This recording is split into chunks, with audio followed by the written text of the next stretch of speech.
All right, we are recording. So this is week 3, part 1.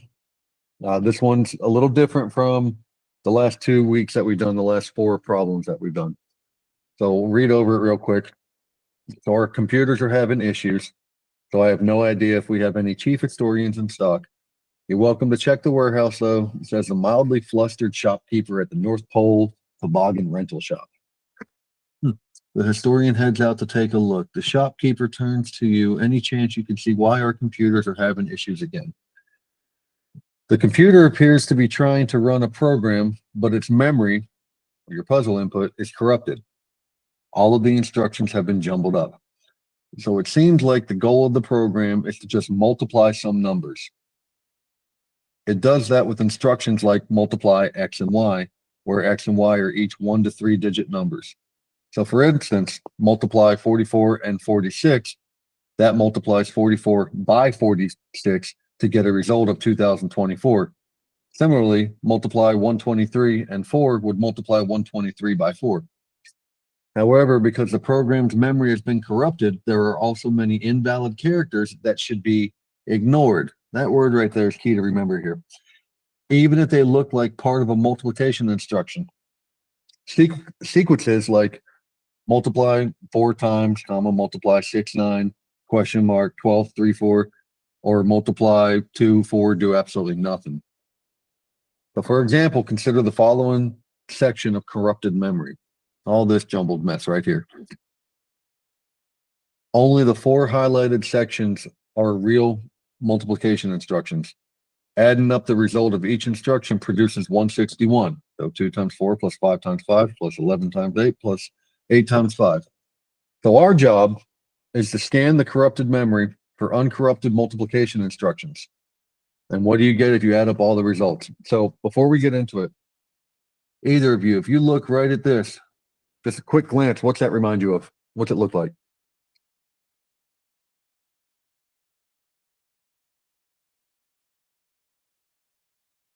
Nothing? Yeah, I was really trying to think. Part of the on the end, the mole with the 11 and the 8, those look like parameters. hmm.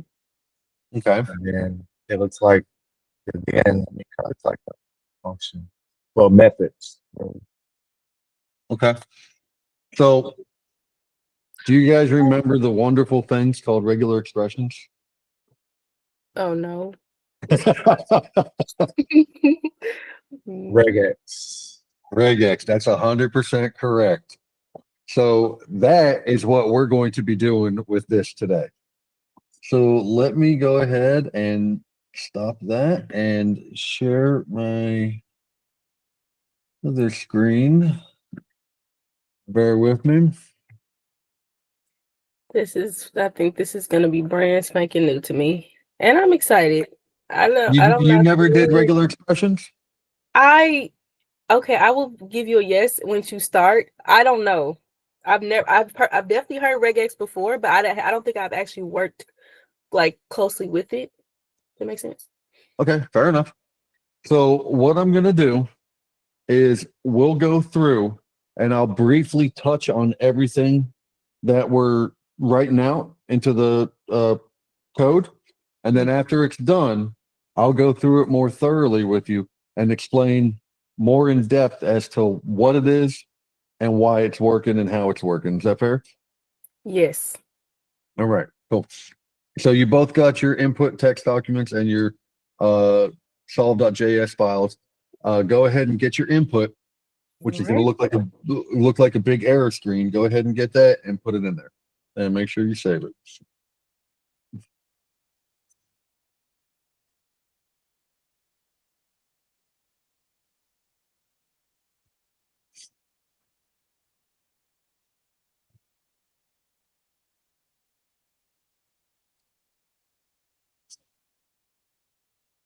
Okay, so I just copied and pasted it, right? So in the file, it's super long, right? But then when I copy it over, it's only 6 lines long, but Yeah, I know. super. That's okay. Okay. It'll be fun. Knowing you're all ready.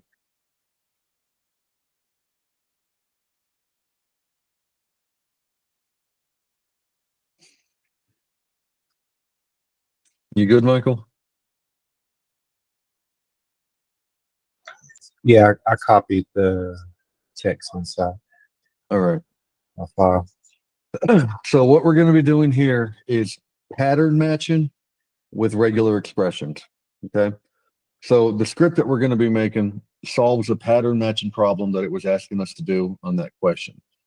Now, there's a couple ways to do this. You could do it by looping through a bunch of string character by character with complex if statements, which, like, yeah, it would work, but that's just like not the best way to do it. Instead, we're going to use a tool that's made specifically for this, like a super powerful tool known as a regular expression or regex. So, Indigo, you said you're not very familiar with them. So, um, a brief description of what a regex or regular function is. It's basically like a mini language used to define a search pattern. Okay. So, what we're going to do is we're going to define a pattern that is going to describe perfectly the valid. I'll write this down. That'll define perfectly a valid X and Y. Well, I don't know why I did that. So we're gonna use a regex, which is we're gonna define a pattern that perfectly describes this valid. Multiply these two numbers, right? Instruction, and then we'll use JavaScript's built-in tools to find every piece of text in our file that matches the pattern that matches the pattern, right? That's not supposed to say multi-factor. It's supposed to be like that, like the question had said. So the first thing that we're going to do is we start out like we did on every other one. Const fs, require fs. That's the Node.js command that imports that built-in file system module, which is the toolkit that gives our script the ability to interact with files on the computer, right? Like we need it to. So that's the first thing we're going to do. Then, if you remember, we have our try-catch block. We're going to wrap all of our main logic inside this try-catch block. That's our safety measure for error handling. So the code inside the try block will still be executed, but if any part of it fails, if any part of it fails, like, I don't know, the input file is not found or something, the program will not crash. Instead, it'll just jump right to the catch block and run whatever the error is down there. So first thing we're going to put inside the try block.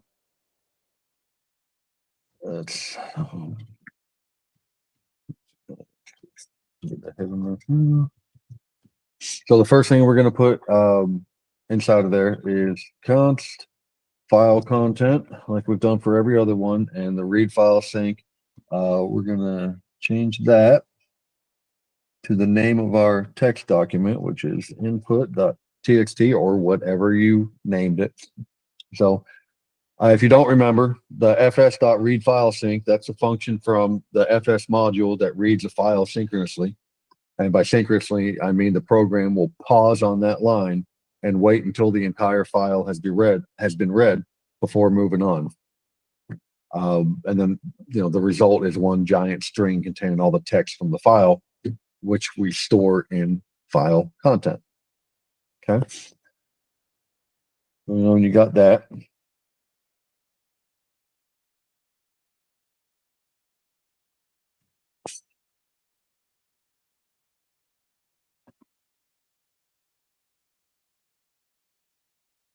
Are you ready? I am. All right. So what's that? No, I was just saying I am. Okay. So I'm going to write this out first, and then I'll break it down for you. Okay. So the next part is going to be the regular expression. Okay. Like I said, I'm going to type it out for you, and then I'll deconstruct it and kind of touch on what it's doing. All right. So I need to get the stuff that it was asking for. Where is? Bear with me. I'm gonna find advent of code.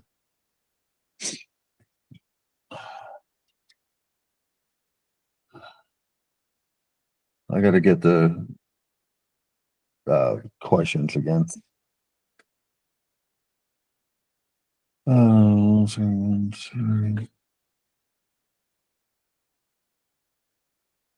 Okay, each are 1 to 3 digits. Okay, so I need to know. So I know exactly how I'm writing it out. So, we're gonna make our regular expression now, which is declared this way. It's regular expression. Equals multiply, and that would be G3. It was 1 to 3, I think, right? Yeah, 1 to 3. Okay, boom, boom. And that would be D again. Number 1 to 3. Joink, joink. Forward. And we're going to have to put our global in there. Okay. So let me break this down for you. This is a regular expression, or sorry, this is a regular expression. And like I said, this is the heart of our solution for this whole problem. What we're doing is we're defining the pattern that we want to find. So like I said, I'm going to break it down piece by piece. Everything that's in between these, which are known as delimiters, everything inside of that is the regular expression. So just remember, forward slashes are known as delimiters. So the forward slashes at the beginning and at the end define the start and the end of the regular expression pattern. The G at the very end of it is the global flag, and it's crucial to this. It tells the engine, the regular expression, to find all matches inside the string, not just the first one it encounters. Okay. Then mul, those are literal characters. It looks for the exact sequence, M followed by U followed by L. Okay. The parentheses that you see, all those parentheses, are special characters inside regular expressions used specifically for grouping. So to match the literal parenthesis character, to match that, you have to escape both of them with a backslash. So they have to be inside of that for it to be valid. That's why you have one there and one there. Otherwise, it won't read them. Now this part you see there, that's actually the most complex part. It's what's known as a capturing group. So the parentheses, they create a capturing group, and that's telling the regular expression, the engine, match the pattern inside, but also save the text that you find for us to use later, or for it to use later. Then the /D, that's a character class. It's shorthand it's a shorthand that matches any single digit from 0 to 9. And then inside the curly brackets, 1 and 3, that's what's known as a quantifier. So the curly braces tell the engine to match the preceding item, the D, a specific number of times. 1 and 3 means match between 1 and 3 times. So D13, so that D13 matches 5, 5, 5, or 5, 5, 5, but not 5, 5, 5, 5, right? So, and then, yeah, so, oh, and then what else am I saying? The comma. And I put space there. Those are don't want extra spaces in there. The comma, that's a literal character. It's just matching the comma matching the comma between the numbers. So nothing crazy there. Now, after we get done this, I'll touch on regular expressions a little more for you or a lot more for you, depending on how much you want to know. And excuse me, then I'll put something together for you and email it over to you that'll be incredibly thorough for you to help understand. All right. So now we got the regular expression done. Next thing we need to do is have a way to have a function that takes a regular expression and scans the entire string file content for every occurrence of that pattern. So we need to make a function that's or invoke a function that's going to scan our entire text or input text document and match every occurrence of the pattern that we're looking for. Do either of you have any idea what that would be? What we would use for that? I'll type this now. So Can I'll you give you say a it one hint. more time? Huh? Can you What'd you say? say what we're about to what we're trying to guess again? One more We time. need a yeah. So we need to have a string function that Mhm. takes a regular expression and is going to scan our entire input text document for every occurrence of the pattern that we're looking for up here. Okay. Also, maybe like a for loop. No, we're not doing for loops. Oh, okay. So isn't it called match? Yeah. So um, match was an old way to do it. So the match function, yeah, that would be kind of good. But the problem with with just a regular match function is it would stop at the first occurrence and it wouldn't pull every occurrence that you were looking for. So you'd have to write a bunch of for loops in there, whatnot, and have a match function in there for every single one of them. That's a big problem. It was a big problem with JavaScript up until a few years ago when they introduced the match all. So the match all will match literally every occurrence of it and not just stop at the first occurrence. So you were basically right. Back in the day, that's what you would use. You would use just match, but I don't know how long ago it was that it was put out there, but match all is one that solves the problem of having to have a bunch of for loops in there. So this is what we would do. So we're going to declare all matches, and all matches is our match all function running through our or passing our regular expression and finding all the occurrences. Okay. So now we're going to declare a variable whose value is going to be changed. So as you know, we're going to do that with let sum equals 0. So we're initializing just like on the last problem, we're initializing our final sum at 0. So, and that this variable is going to accumulate our total as we loop through the matches, right? So could either of you, I hate that IntelliSense, it gives the answer, almost gives the answer away every time. Could either of you tell me what comes next and why?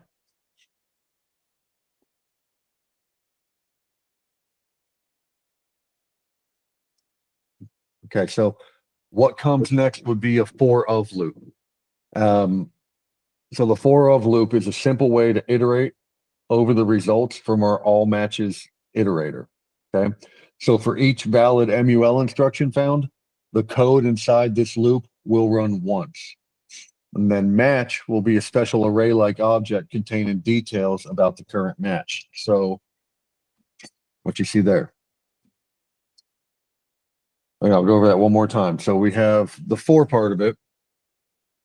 Match is going to be our array-like object that contains the details of the current matches that are being found, right? Now, inside this for loop, the match is going to this match is going to contain all our captured data. So for an instruction like multiple MUL 44 and 46, match 0 would be the full match string of MUL 44 and 46. Match 1 would be the text from our first capturing group, 44 as a string, or match 2 would be the text from our second capturing group, which would be 46 in there. What we do, or how we do this, is we need to access the text from our first captured group, and our first captured group would be match 1. So we would do consonant, and it actually has it right there, but we're gonna get rid of that 10. We don't need that. So again, I'll explain this one more time. This is accessing our text from our first captured group, and our first captured group is that. Okay. If you remember from the last lessons, this function converts a string of digits into the actual number, so we can perform, math on it, mathematical operations with it. And now we need to do remember we have 2 numbers there, so we need to do the same thing for the second set of numbers. So we'll do consonant 2, just like that. And now we need to calculate the product of the 2 numbers. So we need to get the total sum for that, for those 2 numbers, right? So total sum, which would be capital S, sorry. And that's, if you didn't know, that operator is shorthand for total sum. Plus equals is shorthand for total sum. So it would be the same thing as, like, if you wanted to type out total sum equals total sum plus, what you see there. That is covered with that. Okay. And we bring that up.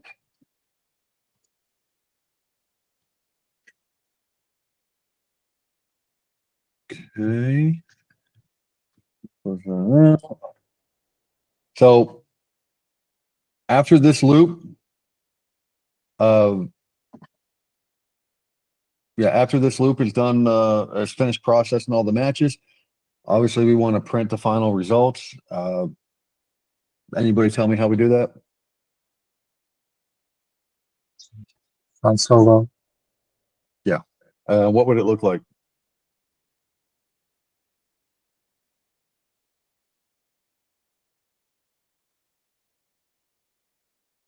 Console.log, and then in the brackets, total sum.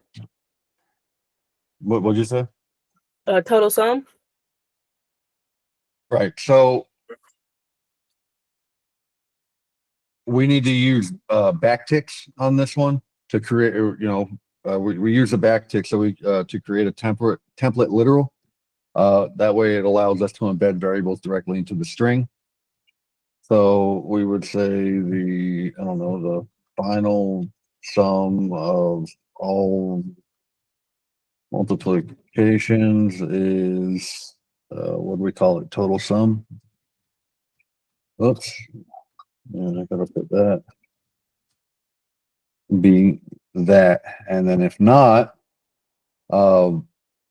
we got to have our error. So if any part of the try block fails, the program execution is going to jump to here. So we would put in console error and put an error has occurred, and it would throw the error. This should be all we need to solve this problem. All that should do it. So let's run it. Oh, what I miss? Total sum is not defined. I thought I did total sum equals 0. Oh, I did let sum equal 0. I'm guessing that was at until finish. So there we go. 175. Oh, that's a lot. a big old number. So let's see if that worked. Where's my advent of code? We'll find out if we got it right together. It's a big number. 175,700,056. That's the right answer. So the regular expression was done correctly. Now, I guarantee. Now, did you always get the correct answer? I had a typo in mine, so I'm rerunning it to see. Okay. I haven't tried. I'm about to try now. Would you say you had a typo? Yes, but I just fixed it and it gave me the same message of that total sum is not defined. Share your screen. Okay.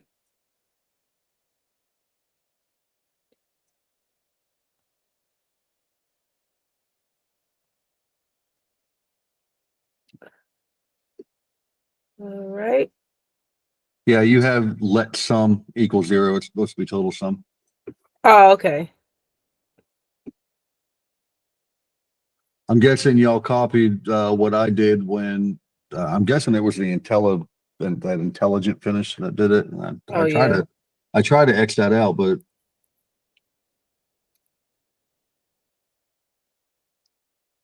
final sum Really? of all multiplication is 0. That is not correct. Okay. Look at your Okay. look at your regular expression. You see how you have a space after the comma? Take that space out of there. Oh. Okay, I'm gonna run it again. There you go. Right, that looks a lot better. Yeah. Remember how I told you because I put a space in mine and then I went back and took it out. Regular expressions are very finicky on syntax, and you cannot have white space in there. So go ahead and Okay. paste. Go ahead and paste your answer, Okay. and let's see if you got it right. Yeah. And yay! Woo. Now, did yours pass through, Michael? Yes, it did. All right. So, y'all need me to explain regular expressions a little more? Yes. All right. So let me pull up the code. Okay,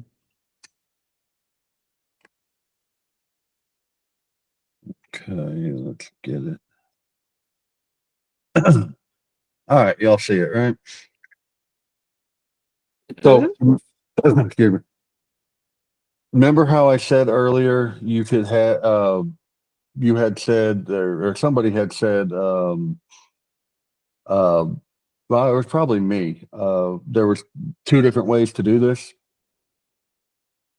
You could do it with a bunch of like for loops or whatever, or you could do um regular or you could do a regular expression. I kind of remember that. Yeah, so somebody, I think it might have been Michael. So first instinct would be to loop through the string character or to loop through the string character by character. And that would work inside of pseudocode, but it's not like efficient at all. It would get incredibly complicated. So like, so for an example, so if we were to do it, it would to loop through, let's see, total equals 0. I'm spitballing this as I'm going. So if we want to loop through, or not lop, but if we wanted to loop through every character, I don't know, I, right? In a giant string, just for argument's sake. In a giant string, it would be if the character is I, or if the character and I is this is where it would be really, really, really confusing. And the character is I plus one and you, yeah. Look at that. That's how you would do it. And it would be incredibly, incredibly inefficient. So we found the start, which is the MUL. Now what? Well, now we have to find the comma, and then we have to make sure the characters between and the comma are all digits, and we have to make sure there are between 1 to 3, or 1 to 3 digits. Then we have to do the same thing for the second number. Then we have to do the same thing for the third number. Then we have to make sure the final character is a parenthesis. And then what happens if we find something that looks like, I don't know, mole 4 times, I don't know, like that, right? We don't have the logic to handle it. What I'm trying to get at to do it with like for loops gets incredibly complicated very quickly. Our code would be incredibly long, incredibly messy, hard to read, and more than likely we get it wrong. And if we wouldn't get it wrong, it's incredibly brittle. So we're telling our computer how to search step by step. And it's just like I said, it's not viable. It doesn't like track to good, solid, viable code.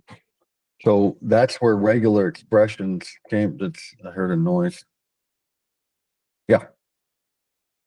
So, I guess, can you explain mole again? Because I see So that mole was document. what was inside the advent of code inside our puzzle. That's what they wanted us to do. So if I'm not mistaken, mole was multiplying. Yeah, mole was multiplying the two numbers that are inside of it. So in order for it to like do it this way, we have to find every instance of mole inside of our text document, and then after we find every instance of mole that are put together, not separated, then we have to do the same confusing logic and code for the numbers that are in there, and it just gets super, super, super confusing. And like I said, it's not viable for like good code. And that's why the regular expression like creates the format that the computer should look for. Kind of. So doing it with a regular expression, we're now telling the computer, we stop telling the computer how to search. Instead, we're just describing the pattern that we're looking for, right? That's what's so nice about regular expressions or regex. So it's like the ultimate search filter. So imagine like you hit Control F on a text document, right? And you had the find feature pop up in whatever text editor you're using. It's good for finding, simple words. Now, imagine if you hit that Control F and up popped like a super powerful version where you could create a custom filter, right? You're not just searching for the word mole. Now you're creating a precise filter that says, I don't know, find me the literal text MUL immediately followed by a literal parenthesis, then find a sequence of 1 to 3 digits and save it for me. Then find another literal comma, then find another sequence of 1 to 3 digits and save that too. And finally, find another literal parenthesis. That's what a regular expression is doing.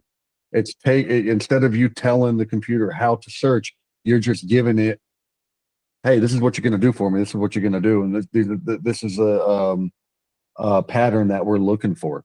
And that's exactly what regular expressions are for. I said earlier, it's like a tiny, very small, powerful language for describing and matching patterns inside of text, right? So I'll go through it again and build out our regular expression piece by piece, and hopefully you get a little more clarity from you on it. So first thing we want to do is we want to match the letters MUL. In a regular expression, that's easy. Oh, man, somebody's blowing me up. I'm sorry.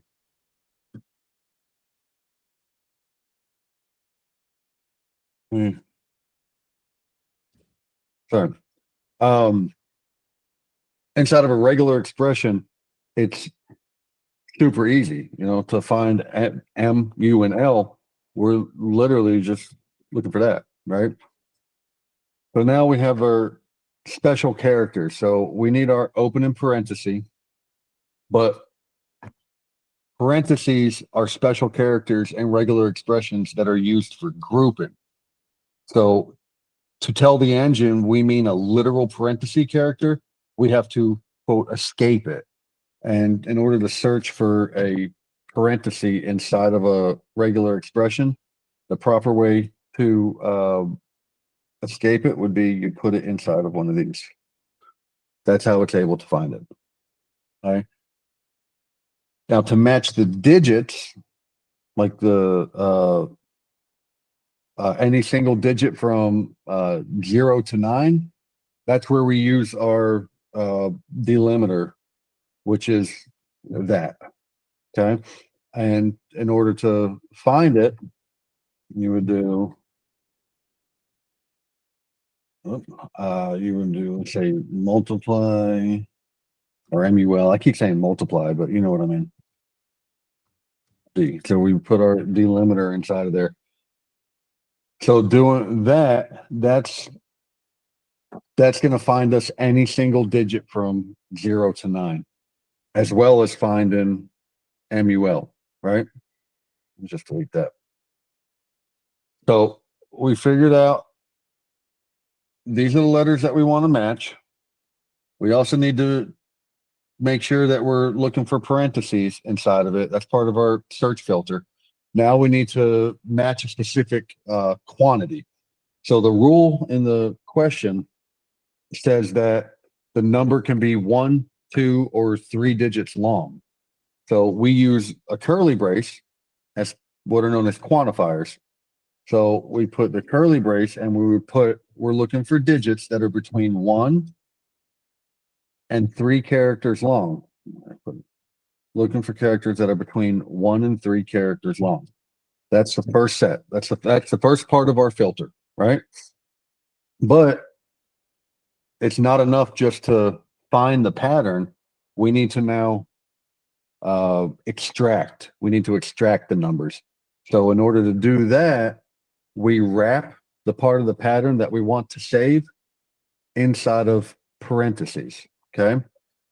So we go back here. Now that we've made our quantifier and we found everything that we're trying to capture, we need to put it inside of its own set of parentheses, which we would do, put one back in the beginning there and one at the end there. Okay. So that finds the first set. Now all we have to do is complete the pattern. Okay. And we're literally just following the same logic for the rest of the pattern. So we put in like a literal comma. So we just put a comma in there. And then we have to do the same exact stuff for the second captured number. Because remember, MUL had one number and then it had another number that could be between 1 and 3 digits long. So we do the same exact logic that you did for the first. And we would do a parenthesis. We would do the slash. We do the D. We would 1 and 3, close it out, add a parenthesis, right? So that gets our second captured number. And then we have our final escaped closing parenthesis, because remember we were looking for the parenthesis, and we would put it in there. Now, there's one more step to it. So in JavaScript syntax, we wrap our entire pattern, we wrap our entire pattern in forward slashes. Okay. What that's doing is that's telling JavaScript, hey, everything that's inside of everything that's inside of these forward slashes is not regular code. All right. It's not regular code. It's a regular expression. It's its own little mini function. Okay. So don't process it and don't throw errors like it's regular code. This is the way that you tell JavaScript, hey, I'm putting a regular expression in here. Now, the last thing that we do is we add a G at the very end of it. The G is a global flag. Okay. And a global flag, all that is, it's telling the regular expression engine, everything in between those slashes, don't stop after finding the first match, find all of them in the entire string. See, if we didn't put that G there, when we open that up, it would stop right after that. It would stop after the first one. But we got to go all around the globe. And by the globe, I mean our entire file here, right? So to do that, you end the regular expression with a G. And that gives you your final little magical pattern that says, hey, find me all that stuff that I'm telling you to find. And don't just stop after the first one. Make sure you find it throughout the entire process or the entire file. Sorry. Now, this is the very basic regular expression. You can get a little crazy with it if you want. Like, I mean, you could get super fancy with them, and you could start going like you got different parameters for each one, and doing that, you're doing D's, you're doing S's. You could get super crazy where you have one rule for the first one, and then a second one that deals with the new lines and white space and delimiters and everything. You should have completely different rules for the second set if you wanted. And I promise you that is coming up next, but not for this particular problem.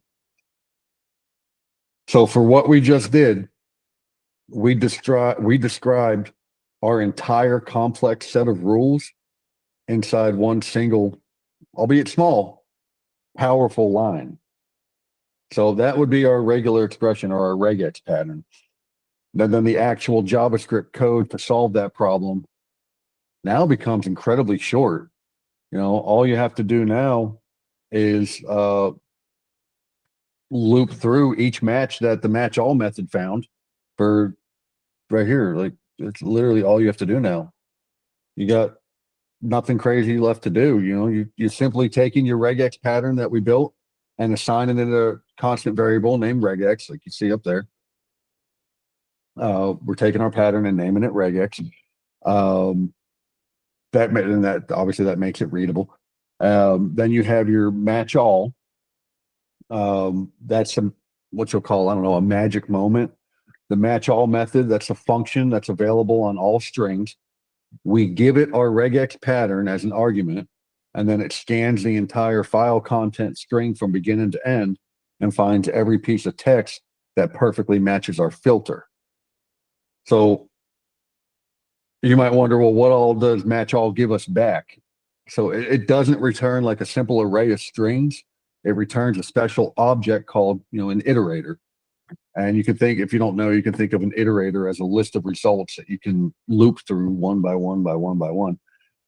But the important thing is that each result in this list is not just the matched text, but a more detailed object that contains our captured groups. Then you have the for const match of all matches. We're using our for of loop to go through each match result provided by the all matches iterator. And then lastly, inside the loop, we have to access our captures. So for each match, we get an array-like object that looks something like this. I don't know. See, it doesn't tell a thing. It always does that. So for each capture, we get an array-like object that looks something like this for the text, right? Well, match 0, sorry, I lost myself. Sorry. Match 0 contains the full text that was matched. I know we didn't have match 0 in there, but it's there. Match 0 is what this would be. That's what is being captured. Well, match 1 contains the text from our first capture and group, which would be that, the 11. And then match 2, which is that, contains the text from our second captured group, which in this case would be 856. So this is why the parentheses in our regular expression were so important. That allows us to easily pick out the exact pieces of data. If we didn't have these two in separate parentheses, it wouldn't know how to distinguish between these two, right? That's why you have to do them inside of parentheses. So now the capture group gives us back strings. We use the parseInt function to convert the text 11 and 856 into actual numbers. So, and then we can do the math with them. And that's where your total sum, which I explained to you earlier, we're multiplying them and then adding the result to our total sum using the total sum operator that you have there. So kind of to recap on it, we had to find structured data inside of a file that was completely that was full of nothing but unstructured and corrupted text. So the stuff that we were doing on the other lessons, simple loops, were not a good fit for this particular task. This is where the regular expressions come into play, and they're simple, they're basic, albeit they can be kind of intimidating to learn because they look like Chinese, but they're incredibly powerful. So just remember, when you're dealing with text patterns, the best approach is often to describe the pattern you want to find, and you do that with a regular expression, rather than writing the step-by-step instructions on how to find it like you would do with loops. The regular expressions, again, they're a mini language for pattern matching. And as I explained to you the vocabulary on them today, I will put something together and email it over to you that describes it a little better for you. And I recommend going on a few sites, and I'm sure Free Code Camp has some lessons that you can do on them to kind of get a better understanding of them. But they're super cool. They're very powerful little one-line functions. And then the last thing we did, we used the new match all method, which was perfect for finding all occurrences of the regular expression pattern inside the string and getting access to the captured group for each match, instead of just using the old match that JavaScript had in the past. Did I explain that a little better for you, Indigo? Yes. When you say a match that JavaScript originally had, that's the full match, right? But the match 1 and match 2 is grabbing So the specifically match that JavaScript used to have, it was, and you still use it, but there was no match all at the time. So how we have in our where we declare all matches, file content dot match all, and pass regex as a parameter. You could just do file content dot match and pass the regular expression as a parameter, but it would stop at the first occurrence of the pattern that you're trying to find inside of that text document. Match all will now match, just like it says, it'll match through every occurrence of it instead of just stopping after the first one. Oh, so that's what. So what is the match and then the square brackets 1 and the match square brackets 2? So those are, excuse me, those are accessing our capture. So see, we have all matches where we declared all matches up here. All matches are every occurrence through our regular expression, right? So I can't see your screen. Oh, my bad. I thought I still had it sharing.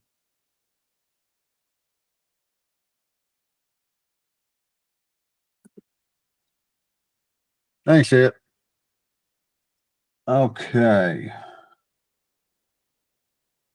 And get back to it.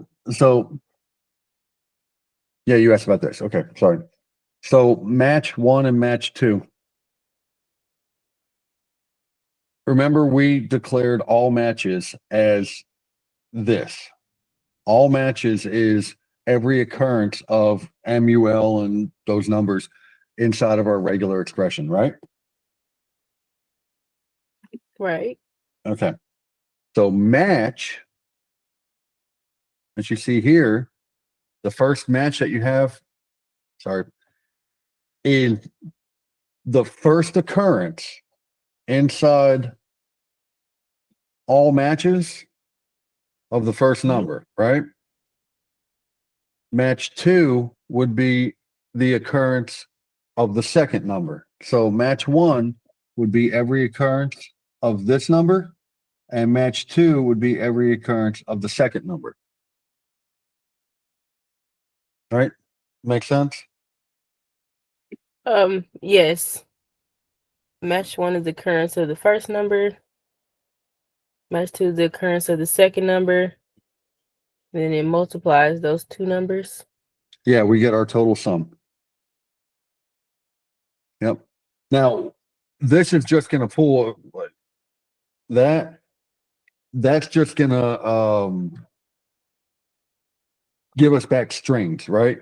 And, we use our parse integer function to convert the text that it's bringing back, like the numbers, into actual numbers. So it's going to pull back numbers that look like 1 and 585, but they're going to be inside of quotations. Well, parse in is going to take them out of quotation and just give us back actual numbers like that, right? And then we use our total sum there to do the math with them, and they're adding everything up.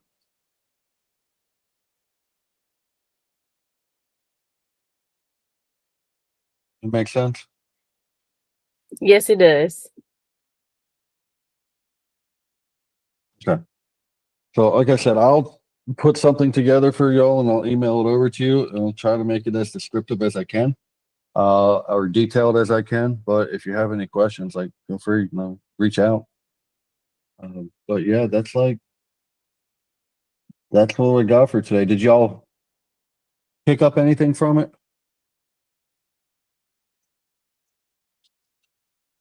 Yeah, No, I did. this is good. Huh?